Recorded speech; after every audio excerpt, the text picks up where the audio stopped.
来看花莲的西堡国小受到4月初3大地震影响哦，山区各会受落，所以老师佮学生是无法度转去学校上课。伫地震了后，伊嘛先刷去富士国小来办公哦。开学了后，就会先伫已经停办的台湾观光技术学院受风校区来做临时的校区。 这是台湾观光技术学院花莲寿丰校区110年停交了，交予空中大学使用。这回是祝福无法度登去山顶的西堡国小学生上课。第一遍看到这么大的校园，一个宿舍加餐厅，囡仔拢真欢喜。我很喜欢这里，因为这里的生态很好，跟西堡国小一样，有很多昆虫，跟我们西堡国小一样漂亮，而且很大。我觉得在这里上课很好。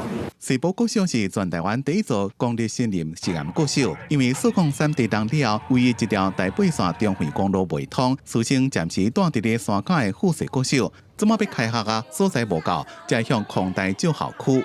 这个地方因为现在目前是没有其他单位在使用的，那空大这边也非常的就是帮忙哦，帮我们整理非常多的教室的空间、宿舍的环境，甚至餐厅、厨房，让我们免费的使用。 自海拔1000多公尺的悬山刷到平地，生态也自结构变作广告，学生好奇老师有新的教学方法。换了环境之后，那个内涵不变，只是素材，就学习素材能够转换成现在所有的在地资源。